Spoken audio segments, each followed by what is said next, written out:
አገሪቱ ያለችበት ሁኔታ ትንሽ ከባድ ነው። ቀደም ሲል እኔ ልጅ ሆኜ እንደ አንድ ሀገር ነው የኖርነው። ኢትዮጵያ የሚባል ሀገር ነው የምናውቀው። ቴዲ ከዘፈን ውጪ እንደው ፖለቲካ ውስጥ የመግባት የመሳተፍ ንግግር የማድረግ እቅድ አለ ወደፊት? አሁን ምንም የመለሽ ነገር የለም። ይህ ማለት እቅድም ሊኖረኝ ይችላል ላይኖረኝም ይችላል ማለት ነው። እኔስ መልስ ጥያቄ ጠይቀሽኝ መልስ ሰጥቻለሁ። እና ከምንም በላይ ነው ኢትዮጵያዊነት አደጋ ላይ የወደቀበት ጊዜ ላይ ነው እንግዲህ እንደ ድል ሆኖ የደረሰን ጊዜ ይሄ ነው ለኛ። እና እዚህ ጊዜ ላይ ደግሞ ሁላችንም ተባብረን ኢትዮጵያ የምንልበትን እድል እግዚአብሔር ከፍቶልናል ብዬ አስባለሁ። አሁንም ጠቀስ አድርገዋል ኢትዮጵያዊነት አደጋ ላይ የወደቀበት ጊዜ ነው ብለሃል። አልበምህም ላይ በተደጋጋሚ ያነሳው ነገር ከኢትዮጵያዊነት ጋር የተያያዘ ነው ከመጠሪያውም ጀምሮና አደጋው እንዴት ነው የሚታይህ? የኢትዮጵያዊነት አደጋ ላይ መውደቅ እንዴት ነው የሚታየው? እንግዲህ በጣም ትልልቅ አባቶች የነበሩ ተከታታይ ህዝቦች ነን እዚህ ድረስ የደረስነው። ብዙ የተለፋበት ሀገር ነው። ለብዙዎችም ምሳሌ የሚሆን በነጻነት ድል ይሁን በዲፕሎማሲው ዘርፍ በመንግስታቱ ማህበር እስከሚያስጨንቁ ድረስ የኛ አባቶች በጨዋነት የዘለቁ ብዙ የለፉ በቅንነት ሀገራቸውን ያገለገሉ ሰዎች አንከባለው እዚህ ያደረሱት ሀገር ነው። ሲቀድምም ከዛም በፊት እና አጋጣሚ ሆኖ እንግዲህ በተፈጠሩ አለመግባባቶች ያለው ብዥታ በእውነት የሀገር ህልውና የራስ ህልውና ነው፣ የጋራ ህልውና ነው። ሀገራችን መዳን የምትችለው ኢትዮጵያን እንደቀደመው መንፈስ በአንድነት ሆነን በፍጹም ቅንነት ለመቀጠልና ለማስቀጠል በጋራ ስንጥር ነው። ምክንያቱም ይሄ ቢሆን ደስ ይለኛል የሚባል አይደለም፣ መሆን ያለበትና የህልውናችን መሰረት። ስለዚህ በዛ ስሜት ነው ከሀሳብ ፍጭት እንዲህ ቢሆን ይሻላል ከሚለው በጋራ ጉዳያችን ላይ ልንመክር ከምንችልበት አጀንዳ በላይ ብዙሃኑንም ባይወክል በተለያየ በቋንቋና በጎሳ ያለ ሁኔታ ነው ያለው። ይሄ የሚታይ ነገር ነው። ይህን ደግሞ ሁኔታ በተቻለ መጠን አስተካክለን ወደ ጋራ ጉዟችን ለመሄድ ብዙ መብላት ያለባቸው ሰዎች አሉ፣ ብዙ የተራቡ ሰዎችም አሉ። ታሪካችንን በረሃብም ተበላሽቷል። በዚህ ራሱ መቆጨት አለብን፣ መናደድ አለብን። ቁጭት ከሌለም ወደ ለውጥ ለመሄድ ኃይል አናገኝም እና ትንሽ ሰልጠን ያለ ነገር ወጣትነት ትኮር በጣም ረቂቅ ነው እንዴ በጣም ትልቅ ኃይል ነውና እኛ ሰላምና ፍቅር አንድነትና ኢትዮጵያን እንፈልጋለን። ኢትዮጵያ የኛ ዋስትናችን ህልውናችን ነው እና ለዚህ ህልውናችን የጋራ ስሜታችን የተገለጠበት አጋጣሚ ነው ብዬ ነው የነበረው ሁኔታ እንደዚህ መመለስ ይችላል። አንተ እስቲ ስለ ኢትዮጵያ ስለሚለው ዘፈንህ ያለ ስሜት ምንድነው?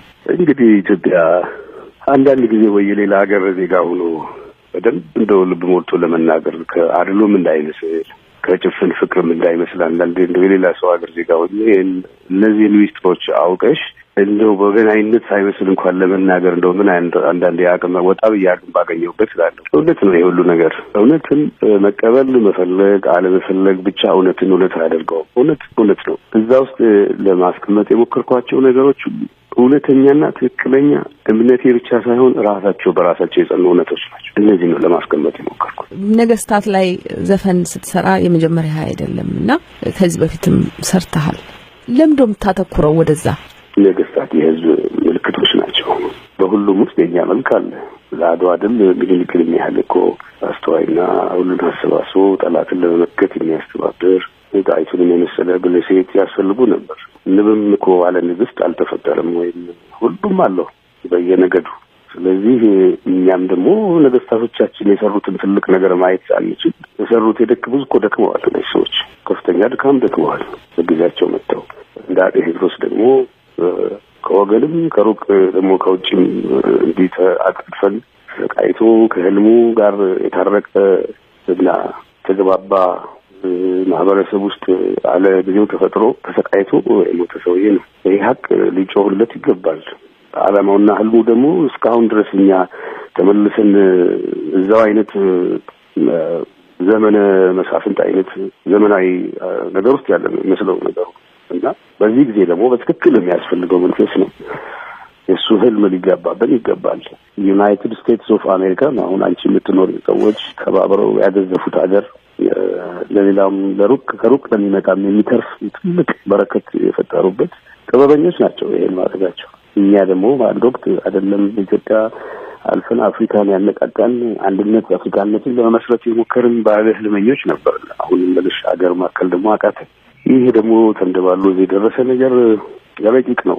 ውጤት ላይ ብቻ አንዳንድ መነጋገር አለ። ውጤቱ መሰረቱ በጋራ ጉዟችን ውስጥ ለነበሩ ሁኔታዎች የተፈጠሩ ናቸው። መጀመሪያ ችግሩን ፊት ለፊት ማየት ያስፈልጋል። ከምንም በላይ ታላላቆቻችን ተገባብተው ለኛ ለታናናሾቻቸው መንገድ አሳይተው ነው በኖሩበት ሀገር አርጅተው ተከብረው መሄድ ያለባቸው። እኛ ጋር መተላለፍ የለበትም ያ ጉዞ። ለዚህ ደግሞ እኛ ምልክት ስናጣ ነው ተመልሰን ወደ እነዛ የምንሄደው።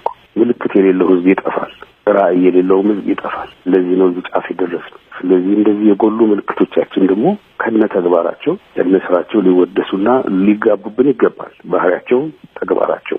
አጼ ቴዎድሮስን ነው ማየት የሞከርከው ወይስ በአጼ ቴዎድሮስ ጊዜ የነበረችውን ኢትዮጵያ ነው ማየት የሞከርከው? በዘፈኑ የመጨረሻ ግጥም አካባቢ አሁንም ተመልሶ ወደ ኢትዮጵያ ጉዳይ ነው የሚያተኩረውና በአጼ ቴዎድሮስ ዘፈን የጎላው የአጼ ቴዎድሮስ ታሪክ ነው የአጼ ቴዎድሮስ ኢትዮጵያ ናት እዛ ውስጥ ያለችው? በአጼ ቴዎድሮስ ውስጥ የጎላችው ኢትዮጵያ ነች። በኢትዮጵያ ውስጥ የጎላው ደግሞ አጼ ቴዎድሮስ ነው። ሁለቱንም ነው ማየው። ለዚህ ነው አልበሙም ኢትዮጵያ ይላል። አልበሙ ምስሎችም ውስጥ ይሄ የአጼ ቴዎድሮስ ምስል አለ። ሁለቱን ለያይቶ ማየት ያው ናቸው። እንግዲህ የነገስታቱ ታሪክ በሚነሳበት ጊዜ የሁሉም በዘመናቸው የነበሩት የነገስታት ታሪክ በሚነሳበት ጊዜ ከነዛ ነገስታት ጋር የቁርሾ ታሪክ ያላቸው ደግሞ ህዝቦች አሉ። እሱን ስታነሳ እነዛኛውን አካባቢ ያለውን አታየውም ወይ? እኔ በቅንነት ነው ማየው። ሁልጊዜ በቅንነት ማየት ከተቻለ እኮ መላ አለ። በጥላቻ መራቅ ጠልቆ ከመመርመር ይልቅ ፈጥኖ በመቆጣት